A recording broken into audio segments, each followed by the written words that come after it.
Gloria al Señor.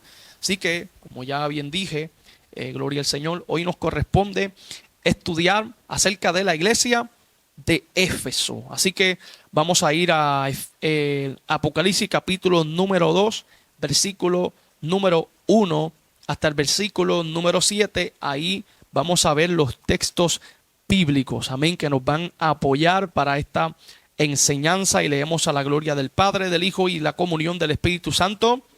Amén.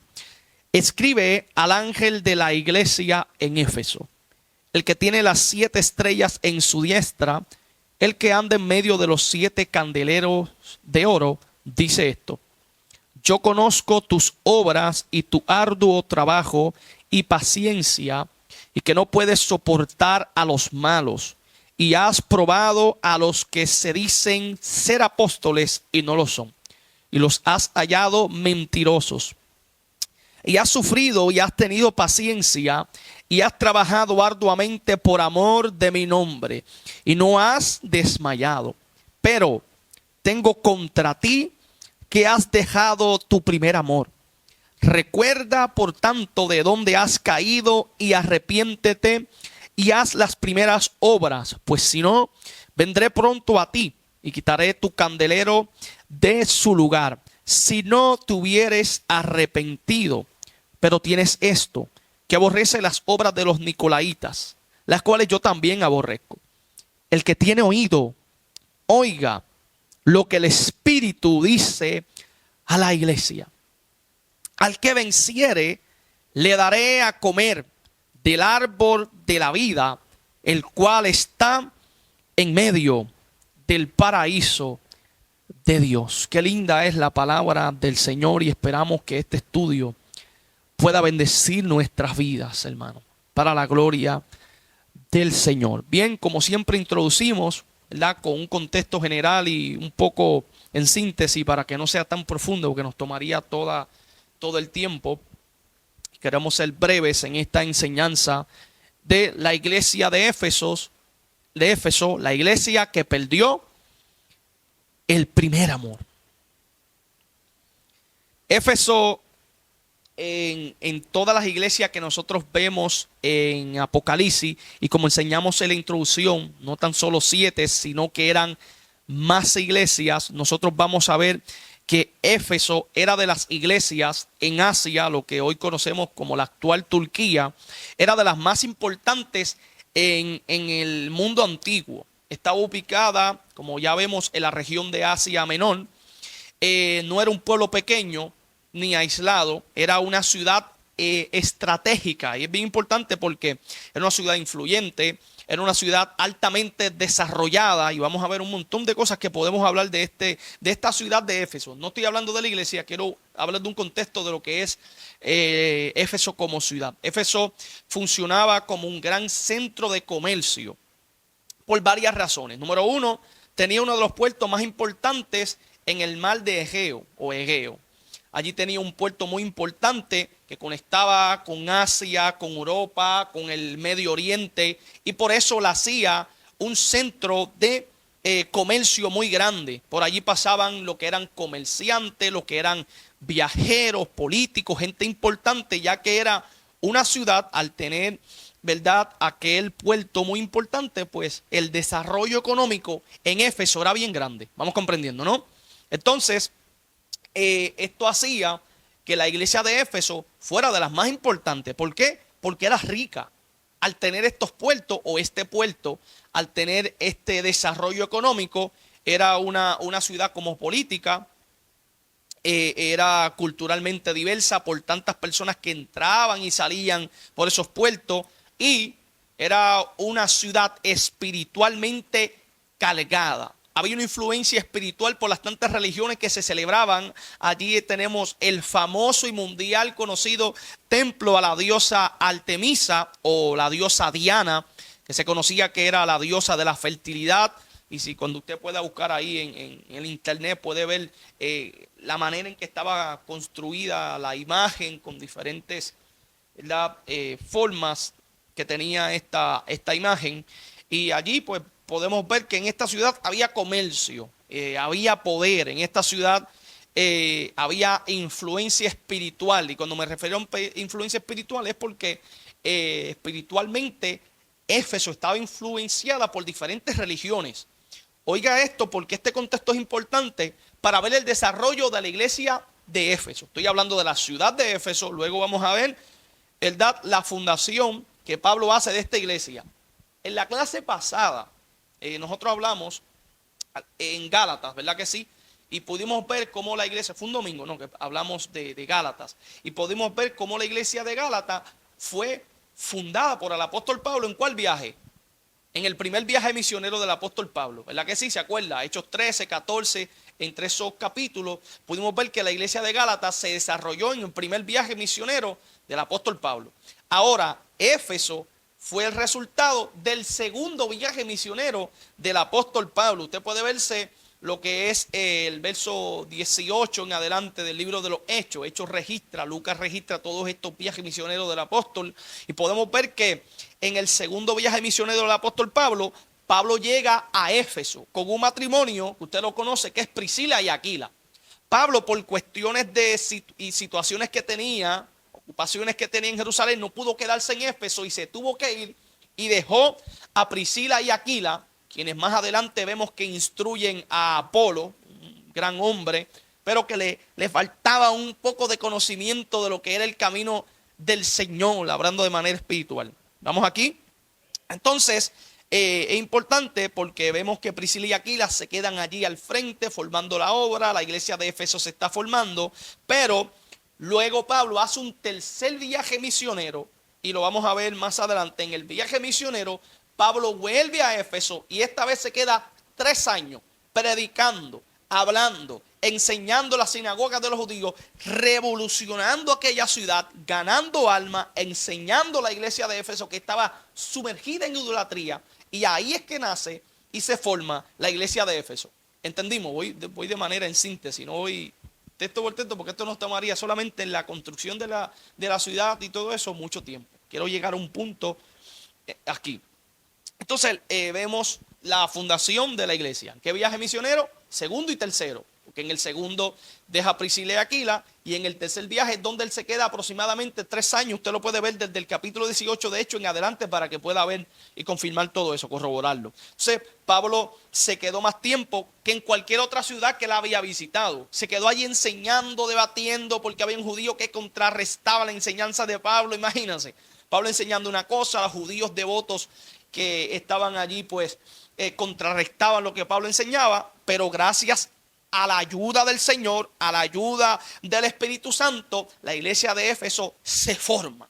Luego que Pablo se va, podemos ver más adelante que él deja a Tito allá en Éfeso para que a Timoteo, para que Timoteo pueda supervisar y predicar y estar en Éfeso. Y esto fue algo tremendo porque la iglesia de Éfeso, escuche, la iglesia de Éfeso, que es la primera iglesia que vamos a estudiar, era una iglesia tremenda. Era una iglesia tremenda. ¿Por qué? Cuando usted ve el libro de Efesios, la carta a los Efesios, que Pablo luego que sale después de los 3 años, envía cartas a los Efesios, y yo pude notar muchas de las cosas que Pablo le habla a esta iglesia desde el libro de Efesios. Quiero que vayamos al capítulo 1, versículo número 15. Para que nosotros podamos ver cómo Pablo se refiere a la iglesia de Efesios, la iglesia que en Apocalipsis la vemos como ¿qué? Como la que se enfrió, la que perdió el primer amor, la que se distanció. Esa iglesia no era una iglesia que desde el nacimiento, desde su fundación era así. ¿Qué le pasó a la iglesia de Éfeso? Aleluya. ¿Qué le pasó a esta iglesia que Pablo en Efesios, busque con calma Efesios capítulo 1 y verso 15. Para que veamos luego de Gálatas, Efesios, vemos el capítulo 1, cómo Pablo saluda a esta iglesia. Ahí lo podemos ver desde los primeros versos. Y vemos cómo en el verso 15, oiga, marque esto para que usted vea que más adelante nos vamos a sorprender de la caída que tuvo la iglesia de Éfeso. Porque Pablo habla de la iglesia de Éfeso, verso 15, dice, por esta causa también yo, habiendo oído, marque esto por favor, a la iglesia que perdió el primer amor, Antes de eso, porque Pablo está escribiendo muchos años después, o Juan, perdón, está enviando la carta a Éfeso mediante el ángel y vimos que el Señor es el que envía este mensaje, ya de la revelación de Cristo. El Señor envía un mensaje a esta iglesia luego de muchos años de haber sido formado por Pablo. Mire cuando es formado, a que Pablo le envía una carta, ¿cómo se refiere a esta iglesia? Yo he oído de vuestra ¿qué? Quiero que lea conmigo. Nuestra fe en el Señor. ¿Dónde estaba su fe? Es bien, si coge esto, va a entender lo que vamos a hablar de la pérdida del primer amor. Mire cómo Pablo, wow, Señor, está hablando. Aleluya, qué lindo es el Señor.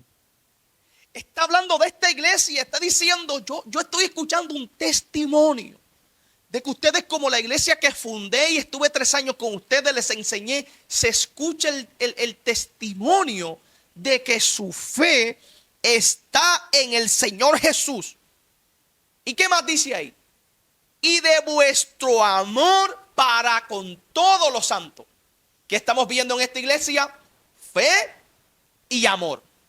¿Estamos claros ahí? Esto es bien importante. Tienen fe, tienen amor. Y Pablo dice, yo no ceso de dar gracias a Dios por vosotros, haciendo memoria de vosotros en mis oraciones. Entonces, aquí estamos viendo que es una iglesia que tiene fe, está arraigada en fe en el Señor. Es una iglesia que tiene amor.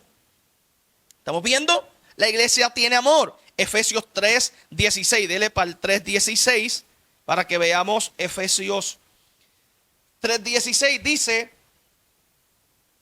verso 3:14. Por esta causa vuelve Pablo a hablarle a la iglesia. Doblo mis rodillas ante el Padre nuestro Señor Jesucristo, de quien toma nombre toda familia en los cielos y en la tierra, para que os dé, conforme a las riquezas de su gloria, el ser fortalecidos con poder en el hombre interior, en su espíritu. Pablo está orando para que la iglesia interiormente, espiritualmente sea fortalecida. Mira lo que dice, ¿para qué? Para que habite Cristo por la fe. ¿En dónde? En vuestros, lea conmigo, a fin. ¿Cuál es el fin de todo esto? De que arraigados y cimentados ¿en qué? Diga conmigo, my God. Cimentados y arraigados en, wow, Dios amado.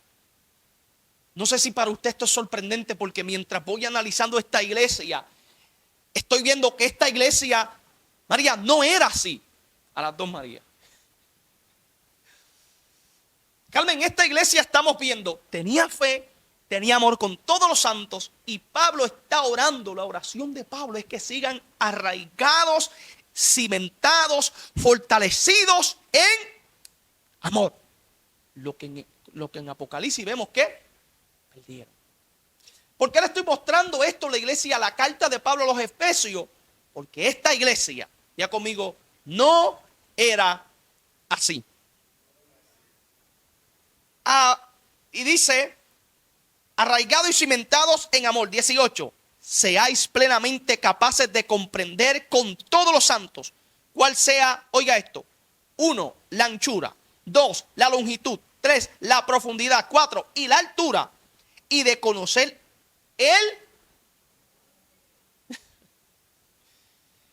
el amor de Cristo, que excede todo conocimiento, para que seáis llenos de toda plenitud de Dios.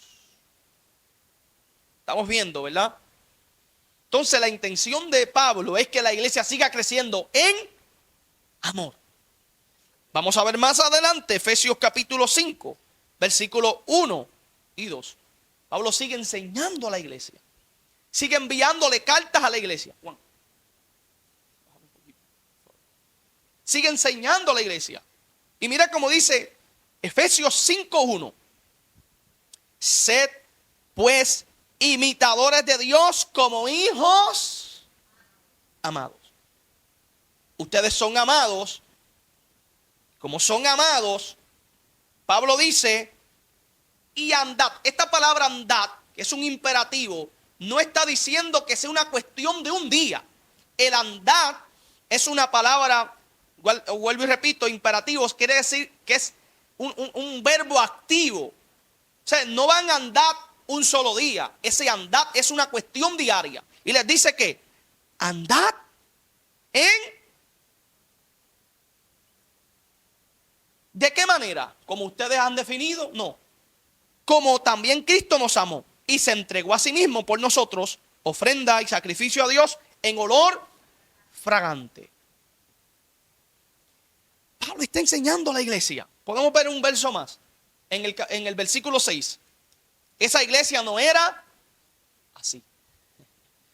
Efesios 6, versículo 24. Pablo cierra la carta a la iglesia de Éfeso. Último versículo, último capítulo de la carta. Pablo cierra, aleluya, hablándole a la iglesia de Éfeso, diciéndole: la gracia sea con todos. Wow. Los que aman a nuestro Señor Jesucristo con amor inalterable. Amén. Siento algo muy lindo del Señor. Aleluya. Mire, Pablo cierra la carta, Héctor, diciéndole a la iglesia, a todas estas personas que aman al Señor, la gracia de Dios.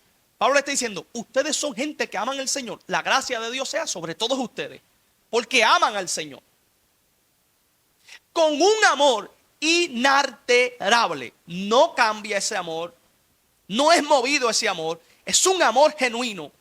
No sé si puede marcar y ver esa palabra y pedirle al Espíritu Santo que nuestro amor hacia el Señor sea inalterable. Yo quiero amar al Señor en este año más que nunca, porque es el año que estamos viviendo con un amor inalterable. Que nada altere mi amor por el Señor. Que nada cambie mi amor por el Espíritu Santo.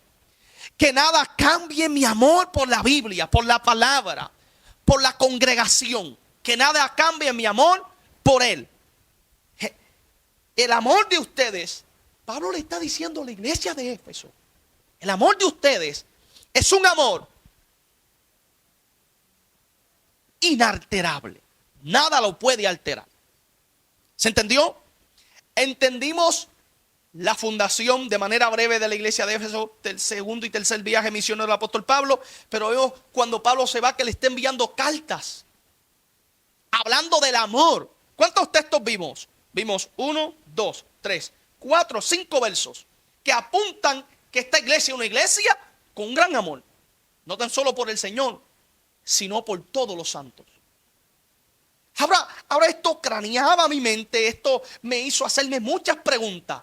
Porque ahora yo veo, y vamos a ir a la iglesia de Éfeso, que es la que estamos estudiando hoy, la reprimenda del Señor, capítulo 2, versículo 4, con la iglesia de Éfeso, que acabamos de ver todos esos textos bíblicos que cierra el apóstol diciendo que tenían un amor inalterable. El Señor le habla a esta iglesia y le dice: tengo contra ti que has dejado tu primer amor. Hoy yo choqué con esto, iglesia. Y yo quiero ser, además de ser muy teológico en esta enseñanza, lo que quiero ser es práctico. Como una iglesia que tiene tanto amor que Pablo dice: yo estoy escuchando el testimonio del amor que ustedes tienen y de la fe que están arraigados y cimentados en amor.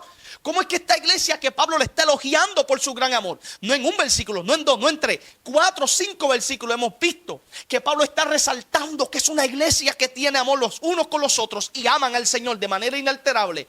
Ahora Cristo reprende a esta misma iglesia. No han perdido, me equivoqué. Han dejado, y lo vamos a explicar ya. ¿No es sorprendente esto? ¿No le parece sorprendente esto? Yo temblé. Seguiré temblando con la ayuda del Señor cuando veo este versículo bíblico. Porque la pregunta que nos debemos de hacer es: ¿qué le pasó a la iglesia de Éfeso? ¿Qué le pasó a la iglesia que el apóstol le dedicó 3 años? Que Priscila y Aquila le dedicaron tiempo. Que uno de los hombres más elocuentes y capaz de dar cualquier discurso a Apolo dedicó tiempo, inversión. Pablo envió un gran discípulo llamado Timoteo. Tito creo que visitó esta iglesia también. ¿Qué pasó con esta iglesia? Que fue bien instruida, fue bien preparada, fue bien enseñada. ¿A dónde quedó el amor de esta iglesia? Que el Señor ahora aparece con una revelación poderosa, diciéndole: lo que tengo contra ustedes es que dejaron el primer amor. Vamos a leer capítulo 2, ahí donde leímos en Apocalipsis. Esto para mí es bien, bien importante, porque, iglesia, Dios nos cuide a nosotros de vernos reflejados en el espejo de la iglesia de Éfeso en Apocalipsis. Que era una iglesia que amaba, que abrazaba, que era arraigada, cimentada en amor, que seguía creciendo en el amor de Cristo, pero dejó. No la asaltaron y le quitaron. Dejó. Y vamos a ver esa palabra dejó ahí en un significado bien profundo que quiero que lo guarde, ¿ok? Entonces, ¿qué pasó con la iglesia de Éfeso? El Señor se muestra, Dios, en aquella iglesia, desde el verso 1, 2:1, escribe el ángel de la iglesia en Éfeso. Mira quién habla, cómo se presenta el Señor a la iglesia de Éfeso. El que tiene las 7 estrellas, y esas 7 estrellas vimos en la introducción que son los pastores, ¿ok? Ahí mismo más adelante usted va a ver la revelación que el Señor le muestra que es esto. Esa es la revelación de las 7 estrellas. En su diestra, el que anda en medio de los 7 candeleros de oro. Y los candeleros de oro, explica la misma Biblia, que son las 7 iglesias. ¿Dónde vemos a Cristo? En medio de la iglesia. Con esto podemos ver que el Señor está diciendo, y lo enseñé, estoy en medio de la iglesia. ¿Quién era el centro de la iglesia? Y se supone que es el centro de la iglesia. Ay, nos cuide Dios. Ay, nos cuide el Señor. El día en que en esta iglesia y en la iglesia a nivel mundial, Cristo deje de ser el centro de la iglesia. Porque mientras Cristo es el centro de la iglesia, hay oportunidad para el arrepentimiento y la reprensión. Él está en el centro, está observando nuestra conducta, está viendo cómo está nuestro amor, y hay espacio para la reflexión. El Señor está en el centro de la iglesia. Entonces Él nos reprende, Él nos corrige. Que lo haga aquí, personalmente. Que lo haga aquí cuando Él quiera. Cuando vea que ya no estamos siendo la iglesia de la fundación, la iglesia que Pablo dedicó tiempo, cuando nos estemos alejando, el Señor que está en el centro de la iglesia nos diga: oye, despierten. Cuando este diseño es cambiado y ya Cristo no es el centro de la iglesia, porque ahora el centro de la iglesia es el hombre, ahora el centro de la iglesia es el pastor, ahora el centro de la iglesia es el predicador, ahora el centro de la iglesia es el profeta que revela con tantos nombres, y ese es el centro de la iglesia. ¿Cómo esa iglesia será corregida de su pecado si Cristo no es el centro? Quien vigila, observa, corrige, disciplina esa iglesia. Cuando Cristo es quitado del centro. No tan solo de manera aquí que estamos viendo en el Apocalipsis, solo la iglesia, porque todo esto lo hemos visto como un desarrollo simbológico que nos da una enseñanza espiritual a nosotros.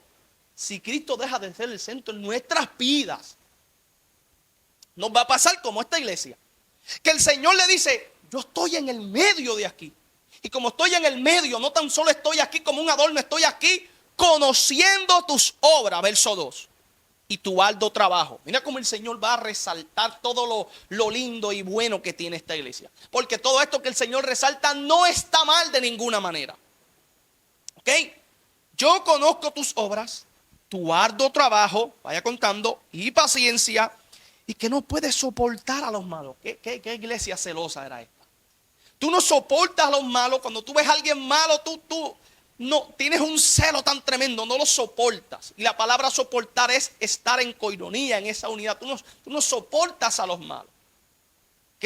Entonces, y has probado a los que se dicen ser apóstoles y no lo son, y los has hallado mentirosos, y has sufrido, y has tenido paciencia, y has trabajado, Dios mío, arduamente por amor de mi nombre, y no has desmayado. Todo esto está bien. Nosotros estamos viendo en estos versículos, desde el verso 2 hasta el verso 3, verso 2 y 3, estamos viendo, diga conmigo, una iglesia activa. Diga, iglesia activa. ¿Cómo está activa? El Señor está diciendo que tienen obra. que tienen arduo trabajo, que tienen paciencia, que tienen persecución. La iglesia está activa. Es una iglesia que está trabajando mucho. Mira cómo el Señor menciona el trabajo de esta iglesia. No es un trabajo lento, es un trabajo arduo. Ese trabajo que requiere y nos vemos reflejados como un trabajo duro. ¿Alguien ha trabajado? Ahorita Juan me dijo que estaba pasando trímel y cogiendo pedra. Trabajo arduo. No es que estaban en una computadora, ni un trabajo bajo el aire acondicionado.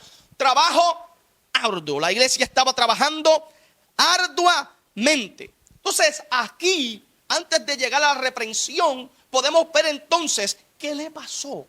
El contraste que vimos cuando el amor se enfría, porque una iglesia que vimos todos esos versos bíblicos, una iglesia de amor inalterable. Pero ahora vemos aquí que esta iglesia perdió el primer amor, como dice, o dejó, el primer amor. ¿Qué le pasó? Sencillamente, si vemos estos dos versículos bíblicos, la iglesia de Éfeso se volvió una iglesia activa y dejó de ser una iglesia íntima. ¿Lo entendió? Pasó de ser una iglesia íntima a ser una iglesia activa. Reemplazó la intimidad por la actividad. ¿Se va entendiendo esta idea? La iglesia de Éfeso se volvió tan activa que tal parece que ya no tenía tiempo para la relación ni la intimidad. Porque estaba tan ocupada con un arduo trabajo, reprendiendo y teniendo celo de todo el mundo, que ya no tenía tiempo para el Señor. ¿Ok? Entonces estamos viendo que la actividad en ninguna iglesia, por más activa y programada, o sea, lleno de programas que tuve, una iglesia que tiene campañas, que tiene culto, que tiene sociedades, que tiene un montón de cosas, por más activa que veamos una iglesia, eso no garantiza que esa iglesia tenga intimidad con Cristo. De hecho, voy más, por más activo que nosotros nos podamos ver, por más activo que nosotros podamos reflejarle a los hermanos y a todo el mundo que podamos estar, eso no garantiza que aunque estemos activos, estemos en intimidad. De hecho, yo puedo estar congregándome todos los días sin tener intimidad. Yo puedo estar llegando aquí desde Carolina todos los días sin tener intimidad. Yo puedo ser apóstol, puedo ser profeta, puedo ser pastor, puedo ser astronauta, puedo ser lo que usted quiera sin tener intimidad. ¿Se entiende? O sea, aquí es donde vemos el declive de la iglesia de Éfeso. Se volvió tan activa que ya no había tiempo para la intimidad. O sea, para mí, Éfeso, que era una iglesia trabajadora, que doctrinalmente era firme porque reprendía la obra de los nicolaitas. Una obra que el Señor dice, yo también aborrezco, porque los nicolaitas esa doctrina de hoy que abusa de la gracia. Los nicolaitas enseñaban que por haber tanta gracia habían recibido una revelación muy alta, diciendo que aunque se peque con el cuerpo, ninguno de los pecados carnales afectan de alguna manera al alma o al espíritu. Eso creían esta gente, los nicolaitas. Tú puedes pecar porque nada tiene que ver la carne con el espíritu. ¿Se entiende la doctrina de los nicolaitas? Ellos pensaban que la libertad que tenían la podían usar para pecar. ¿No se ve eso hoy? Los nicolaitas en muchas iglesias. Peca como si nada, que nada te va a pasar. Peca, que eso no afecta a tu espíritu. El domingo dije, ese es el evangelio de la serpiente. Si tú comes, Dios no te va a hacer nada. Si tú comes, nada malo te va a pasar. Esa es la doctrina de los nicolaitas. Tú eres salvo, siempre salvo, no hay problema. Ya Cristo hizo todo en la cruz. Anda como tú quieras. Pero esta gente estaban tan doctrinalmente preparados que refutaban esa doctrina. O sea, yo quiero que usted vea que esta iglesia teológicamente, la información que cargaba esta iglesia era una información teológica correcta. Ellos no estaban doctrinalmente mal, porque reprendían a los falsos apóstoles, reprendían a los falsos maestros, reprendían la doctrina de los nicolaitas. Entonces tienen que tener mucha Biblia. ¿Saben Biblia esta gente? Conocen todos los factores académicos, conocen todo lo técnico, saben todo lo que tiene que ver con la palabra. Mas sin embargo, con todo el conocimiento y toda la posición doctrinal correctamente que tenían, a pesar de que eran perseverantes espiritualmente se habían enfriado. Porque habían dejado su primer amor. Puedo congregarme todos los días, tener una doctrina correcta en mi vida, ser celoso, pero más celoso que cualquier otra gente. Ser el más celoso de la iglesia y saber cómo refutar a todas las falsas doctrinas. Mas sin embargo, con todo eso que el Señor resalta, si no tenemos amor hacia Él, nada de eso funcionará. Veamos ahora el verso 4. Porque el verso 4, a pesar de que el Señor resalta todos los, decirlo así, atributos que tiene esta iglesia, el Señor le dice, pero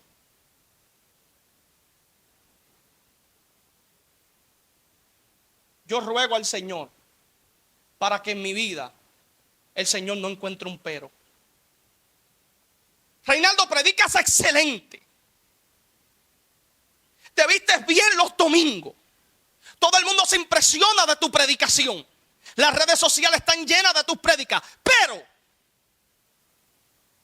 llegas primero a la iglesia, diezmas, ofrendas. Pero, permiso, te sientas en la primera banca.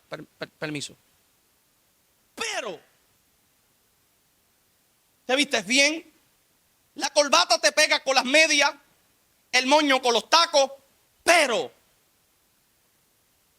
sabes Biblia, sabes teología, sabes hermenéutica, sabes homilética, sabes todos los tecnicismos teológicos, pero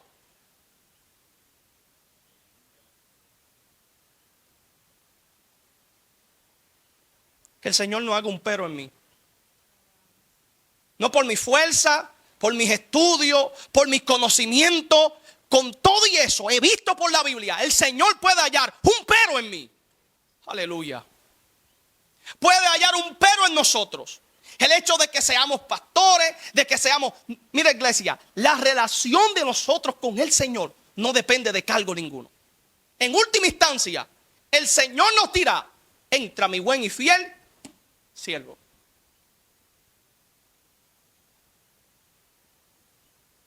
Estamos demasiado preocupados por lo que hacemos que olvidamos nuestra relación.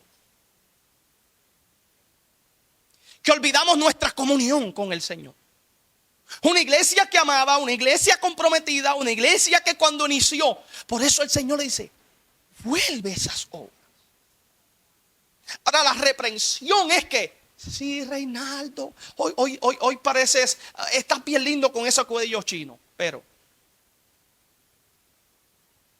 te vas a poner unas gafas nuevas, vas a ver 2020, pero la iglesia está linda con losa nueva, sillas reclinables, tenemos aire, tenemos instrumentos, cámaras, tenemos todo, pero Reinaldo. ¿Se entiende, iglesia? La iglesia está creciendo, está floreciendo. La iglesia no cabe, hay que comprar más sillas. Pero no tienen amor. No tienen relación conmigo.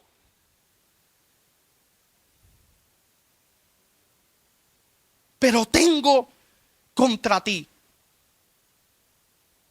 Y esto es peligroso. Porque más allá que cualquier estudio, definir palabras y todo, lo que quiero que veamos, y le dije desde el inicio, que sea una aplicación práctica a nuestras vidas, estas 7 iglesias, el modelo de estas 7 iglesias, y saber a cuáles de ellas imitar y a cuáles no. ¿Se entiende? Lo primero es que yo no quiero que el Señor haya un pero en mí. Después de tener tantas cosas por las cuales podamos ser alabados, el Señor nos diga, pero tengo contra ti. Eso es para fulano, que está allá. El Señor dice, Reinaldo, es contra ti. Se atreve a decir conmigo, es contra mí. que esa iglesia que yo me congrego, es que ese pastor o esa hermanita que se sienta ahí, es contra ti. No estoy buscando un culpable, no es por causa de la iglesia de Filadelfia, no es por causa de la iglesia de Esmirna, es contra ti. Te estoy hablando a ti, es contigo, estoy hablándote a ti. Señor, pero que tú sabes y tú viste que fulano, es contra ti. Reinaldo, es contra ti, es conmigo. Yo tengo que vigilar mi propia vida. Escúcheme, pero perdemos demasiado tiempo interesándonos en la vida de todo el mundo. Yo quiero que Dios me use sacando los pecados a la luz. Eso está bien, pero que no falten sacar a la luz los tuyos, ni los míos. Tengo contra ti, escuche esta frase, que has, márquelo por favor, que has dejado. La palabra ahí, dejar o dejado, es la palabra griega aphekas, A-P-H-E-K-A-S.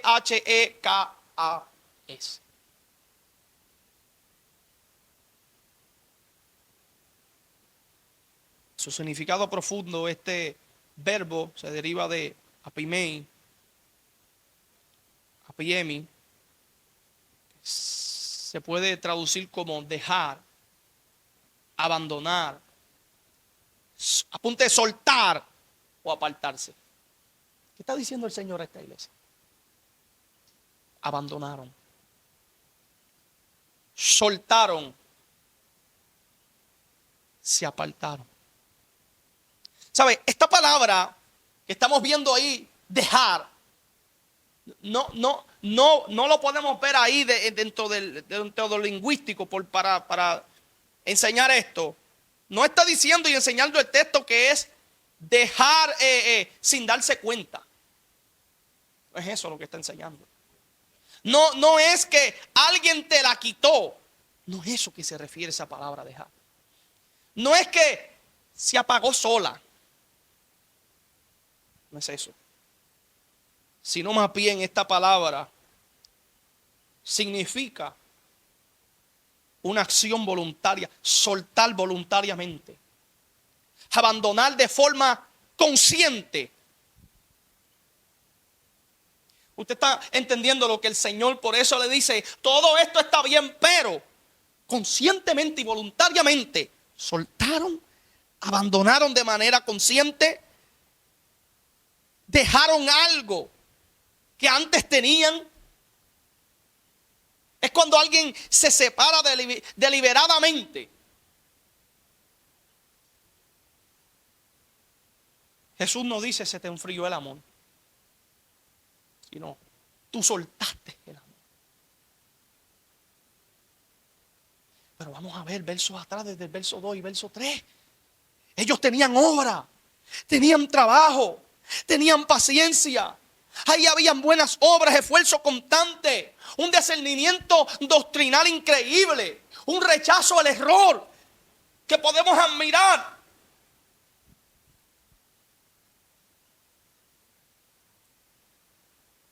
O sea, se puede ser una iglesia bíblica, se puede ser una iglesia activa y aún así no estar saludable espiritualmente.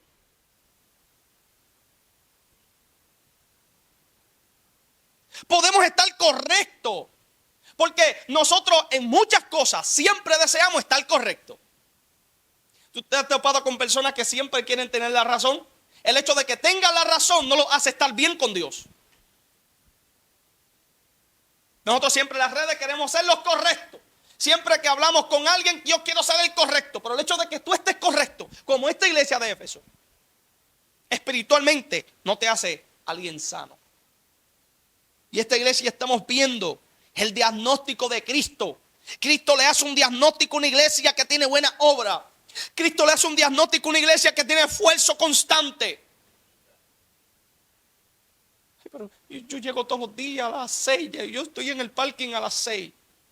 Soy el primero que ofrenda. Nada de eso sirve. Escúcheme que se lo diga. Nada de eso sirve ni funciona si todo eso no es motivado por el amor. Discernimiento. Yo tengo un discernimiento doctrinal que yo desde allá veo lo falso. No hay amor ni devoción por el Señor. Tengo contra ti. El Señor no nos está confrontando como tal, me parece que está en 1 Corintios 11 por ahí, que el Señor, Pablo le envió una carta a la iglesia de Corinto, porque la iglesia de Corinto estaba tolerando un pecado de un muchacho que se acostó con la mujer de su papá y no lo corrigieron. Ahí usted lo puede ver. Pablo dice, esa es moralidad. Ustedes no las corrigieron, ustedes toleraron ese pecado. Esta iglesia, el Señor no la está reprendiendo por un acto inmoral, sexual o algo así. No la está reprendiendo porque tenían una falsa doctrina, porque tenían, como otra iglesia que la vamos a ver más adelante, practicando la doctrina de Jezabel, que los seducía, una falsa profeta enseñando. No era eso el problema, el diagnóstico que el Señor le da. El Señor está confrontando algo más profundo y le está diciendo, has dejado tu primer amor.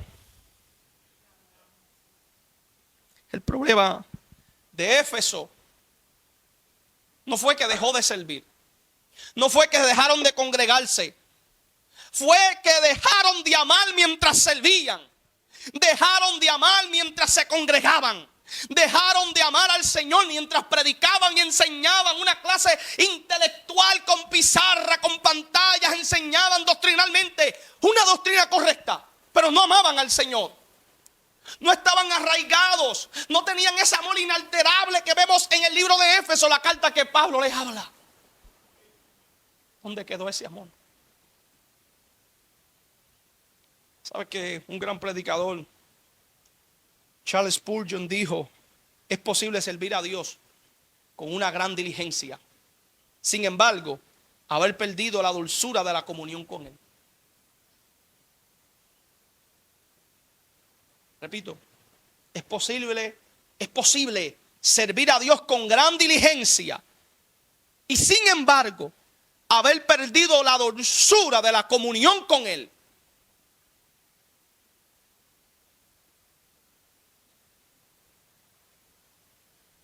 Más allá de manos ocupadas, Dios desea corazones encendidos. Porque podemos tener las manos ocupadas con el ministerio, ocupadas con la agenda, mas sin embargo, tener el corazón apagado. Porque no tenemos relación con Dios. El mayor peligro de un creyente no es que dejó de hacer cosas, sino que dejó de amar mientras las hace. Pensamos que el éxito está en siempre hacer. De hecho, paréntesis, ¿no es eso lo que el Señor reprende de Marta? Estás haciendo, pero no tienes tiempo para sentarte. De hecho, si lees el verso bíblico te darás de cuenta que quien en Betania le abre la puerta al Señor Jesús es Marta. Pero la misma que lo recibió en la puerta lo descuidó en la cocina. Y estaba cocinando para que la bienvenida de su Señor fuera algo agradable, mas sin embargo, mientras hacía y las manos estaban llenas, su corazón estaba vacío de la mejor parte que la estaba recibiendo María. Porque hay veces que Dios necesita tus manos, pero otras necesitas tus oídos. Necesitas recibir lo que Él tiene para decirte. Aleluya. Aleluya. Podemos, como la iglesia de Éfeso, podemos. Mire, yo no pretendo de ninguna manera elogiar alguna cosa de mí. Mire, por alguna razón, yo he recibido invitaciones que yo le dije a mi esposa, mira, hoy recibí como 6 invitaciones. Magnífico, una agenda llena.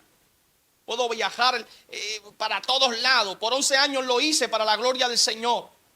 Y estoy entendiendo que para mí hoy es más importante guardar mi relación con Dios. Oiga, no estoy diciendo guardar el pastorado en esta iglesia, porque eso puede cambiar en cualquier momento. Guardar mi relación con Dios. Porque antes de ser pastor, antes de ser evangelista, soy hijo de Dios.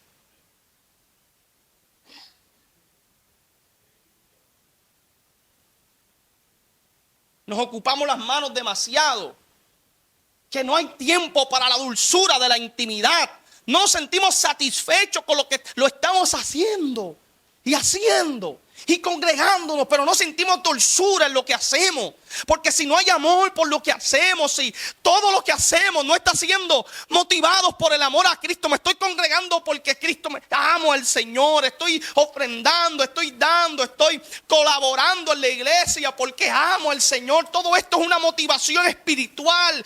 Todo lo que hagamos, dice Colosenses 3, sea de hecho, sea de palabra, lo hagamos para el Señor, sabiendo que del Señor vamos a recibir recompensa. Nos vamos. Por eso, cuando caemos en la rutina espiritual, la rutina espiritual es el cementerio del primer amor. ¿Quieres ver cuando una persona pierde el primer amor? Cuando cae en rutina espiritual. Que Dios nos ayude a no programarnos en esta iglesia. Que Dios nos ayude, iglesia, a ser una iglesia del Espíritu. A ser una iglesia del mover del Espíritu. A ser una iglesia que no esté limitada por patrones humanos. ¿Hasta cuándo nosotros vamos a seguir patrones humanos? Y un celo sin amor y una conducta. De hecho, cuando hay celo sin amor es cuando se maltrata. Cuando hay celo sin amor es cuando se hiere. Cuando hay celo sin amor es cuando se dicen cosas que no se deben de decir. Yo soy tan santo que tengo un celo tan grande que terminamos diciendo disparates desde el altar, hiriendo personas porque soy tan santo que no puedo tolerar a los malos. Ahí lo dice, yo no tolero a los malos, yo los echo para afuera y yo los bajo del altar y yo soy terrible. Pero no amas a Dios con todo y eso. Tenemos como un flow y tenemos como una altivez de que yo soy tan santo. No, cuidado, no, yo soy santo. Y en la intimidad no tenemos un celo por... No, yo soy celoso, cuidado, que es mi tiempo con Dios. Ahí no somos celosos. Cuidado que estoy orando, apago el teléfono, no hay tiempo para nadie. Ese es el celo que hay que tener. No, ahora no puedo, voy a escudriñar la Biblia. Tengo un celo porque nuestro celo está como invertido.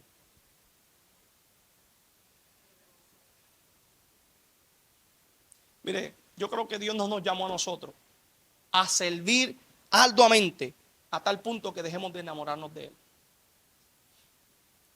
José Luis Navas, un escritor increíble español, dice y nos llama a cuidarnos acerca de que no podemos llenarnos las manos con diferentes riendas. Vamos a ser jalados para allá, muchas riendas en las manos, muchos remos en un solo bote. Si usted pone en un bote muchos remos a la vez, ¿a dónde va a ir el barco? Usted le da le da aquel, le da aquel, le da aquel, a todos a la vez. No va a tener horizonte, no va a tener norte ese barco. Muchas riendas, imagínese usted su vida con muchas sogas, una por allá, otra por atrás, al lado, de diferentes formas. Cuídese de tener muchas riendas en su vida.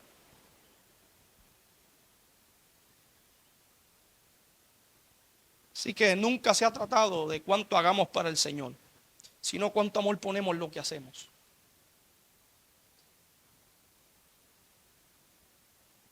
¿Cuánto amor pusieron estas mujeres, digo estas mujeres con respeto, en limpiar la iglesia? ¿Sí? Que hasta ahora huele, hasta ahora seguimos a lo... ¿Sí o no? Pues esa silla revolcada para allá y pegando manguera.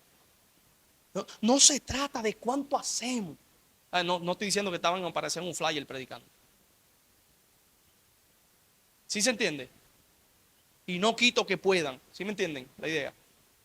Sino de con cuánto amor hago lo poco que puedo hacer. ¿Qué puedo hacer? Darle agua al predicador. Hago con amor.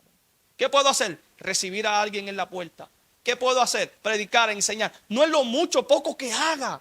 No me voy a sentir menos o más que alguien porque no, el pastor está en una altura, porque él es el que predica cada domingo, él es más grande. No se trata de eso. Sino cuánto amamos lo que hacemos. Y cuánto amamos. ¿Para quién lo hacemos? Al Señor. Esta iglesia, terminamos, era una iglesia correcta, pero desbalanceada. ¿No está correcto congregarse? La Biblia nos manda a congregarnos. Pero podemos estar desbalanceados si no tenemos amor. Podemos ser una iglesia correcta, pero desbalanceada. La iglesia de Éfeso odiaba el pecado. Defendía la sana doctrina. La mayoría de gente que hablan de eso no sabe lo que es. Aquí tenemos un estudio de la santidad. Defendían todo esto. Pero perdió el balance porque del otro lado de la balanza no había amor, no había vida, no había verdad. Y el principio que Jesús le enseña a los fariseos es que la verdad sin amor endurece los corazones. Yo aprendí de un predicador que respeto mucho, no sé si lo conocen, el predicador Alfonso Piña, conocido como Piña. Increíble. Este hombre dio una enseñanza acerca de que Dios tiene la intención de darle una manzana. Te usa a ti como el que va a entregar esa manzana. ¿Cuál es la idea? Darte la manzana. Con esa manzana yo puedo darte un manzanazo o darte la manzana que Dios te envía. Ahora, si Dios te envía esa manzana, pero yo te doy un manzanazo con esa manzana que Dios te envió, ¿cómo usted recibe eso? La entrega fue eficaz, pero la manera no. Tú le diste la manzana, pero en realidad le llegó de una manera incorrecta. ¿Se entiende? Aquí, con la ayuda del Padre, del Señor, del Espíritu Santo, vamos a decir lo que es verdad. El domingo les prediqué del pecado, el pecado mata. Los nicolaitas enseñaban que no, aquí enseñamos que sí. Tanto el pastor, tanto quien sea, mata el pecado. Y trae consecuencias, rupturas morales, espirituales, mentales a nuestro alrededor, colateralmente. Nuestras familias se ven afectadas cuando pecamos. Eso no es un relajo. Que decir la verdad. Saber cómo le decimos la verdad a la gente. Si no tenemos amor a la hora, porque ¿cuál es la razón de decir la verdad? Que se arrepienta, que se salve, que se reivindique en la hora del Señor. ¿Sí o no? Nos vamos, iglesia. Entonces, Cristo buscaba ambas, que tengan verdad, pero que tuvieran amor. Entonces, en el verso 7 quiero que leamos para ir cerrando. Y esto es lo que tiene que quedar grabado en nuestras vidas. El que tiene oído. Pero no es como algo lógico, todo el mundo tiene oído. Pero el Señor no se está refiriendo al oído físico. De hecho, el Señor habla de Israel como un pueblo que tenía oídos pero no oía. Que tenía ojos pero no veían. El Señor le habla a la iglesia, al pueblo de Israel por medio de los profetas. Le envié profetas desde por la mañana hasta la tarde, pero no inclinaron su oído para oír mi voz. Tal me parece en el Salmo 81, entre esos salmos, habla la Biblia acerca de que Dios le dice a Israel: oh Israel, si me hubieses escuchado, si mi pueblo me hubiese oído. Pero dice el Señor en ese salmo: Israel no me quiso. No escucharon mi voz. Yo hubiese quitado delante de ustedes sus enemigos si tan solo hubiesen oído mi voz. O sea, el Señor está llamando a esta iglesia diciéndole: si tienen oído, oigan. Es una advertencia del Espíritu Santo. Es una advertencia que el Señor nos está dando. Es el Señor que nos está diciendo, como nos dice en el Salmo 81, verso 13. Oh, si me hubieses oído mi pueblo, si me hubiese oído mi pueblo. Si en mis caminos hubiera andado, en un momento habría yo derribado a sus enemigos y vuelto mi mano contra sus adversarios. Oiga lo que dice la Biblia. El Señor le dice en el verso 8, oye pueblo mío, y te amonestaré. Estoy hablando del Salmo 81. Israel, si tan solo tú me oyeres, No habrá en ti Dios ajeno, ni te inclinarás a Dios extraño. Yo soy Jehová tu Dios, que te hice subir de la tierra de Egipto. Abre tu boca y yo la llenaré. 11, peligro. ¿Qué dice? Pero mi pueblo no oyó mi voz. Israel no me quiso a mí. Salmo 81, versículo 11. Acá nos está llamando el Espíritu. Y lo hago para que se entienda, no ser como Israel. Que no escucharon mi voz, no inclinaron sus oídos, no quisieron al Señor. El Espíritu nos dice, Apocalipsis 2:7, el que tenga oído para oír, está diciendo, póngase dispuesto. Oiga lo que el pastor, lo que el ministro, lo que el licenciado, lo que el teólogo, lo que el Espíritu dice. O sea, no es una cuestión de Éfeso. Eres iglesia, oye lo que el Espíritu dice. Esto se ve reflejado en la iglesia actual. Y ahí vamos a ver en Apocalipsis, capítulo 2, versículo 7, el llamado a oír y la promesa. Ahí vamos a ver, verso 7, oiga lo que el Espíritu dice a la iglesia. El último verso, ya cerramos. Al que venciere, le daré a comer. Para mí esto es tan lindo, iglesia. Lo hablamos el domingo. Génesis 2:9, ¿qué dice? Que el árbol de la vida estaba allí en Edén. Y si usted ha leído la Biblia, se da cuenta que Dios, ese árbol, a Adán, a Eva, no les prohibió comer o tener acceso. Sin embargo, no comieron de ese. Comieron del que Dios les prohibió.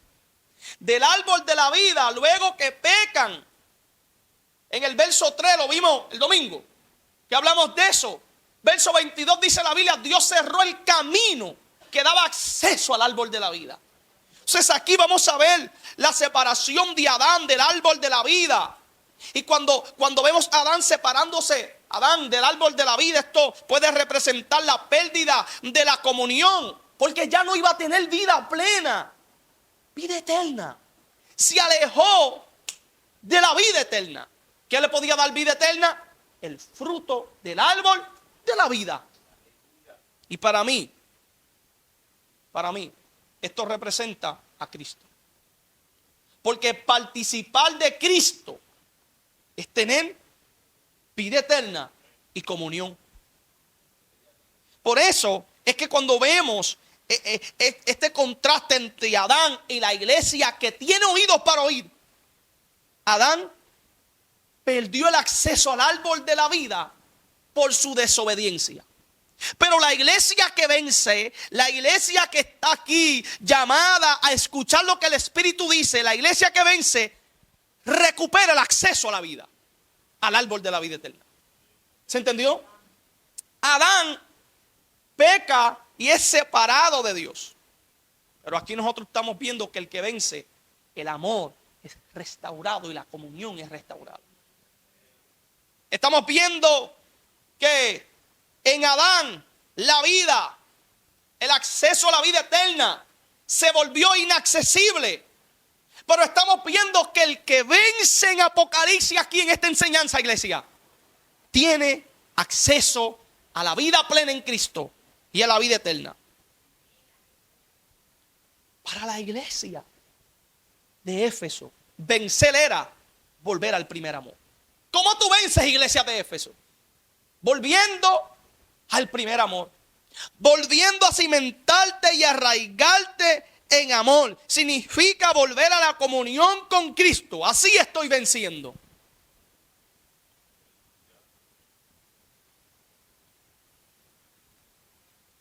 Para que disfrutemos de la vida abundante, de la vida restaurada en Cristo.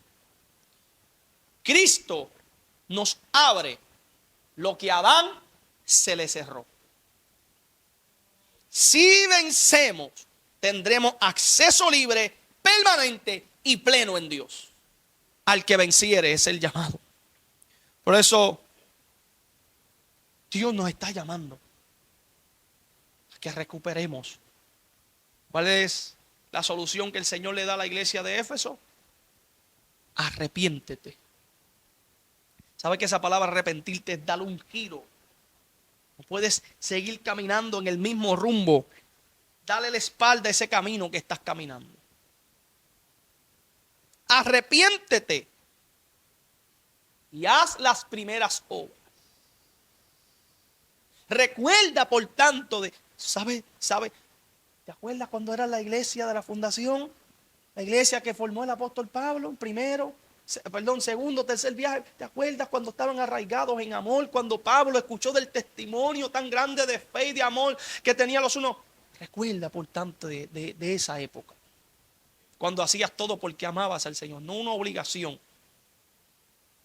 No porque querías que te vieran o porque querías ser partícipe de algún bienestar de la iglesia, no.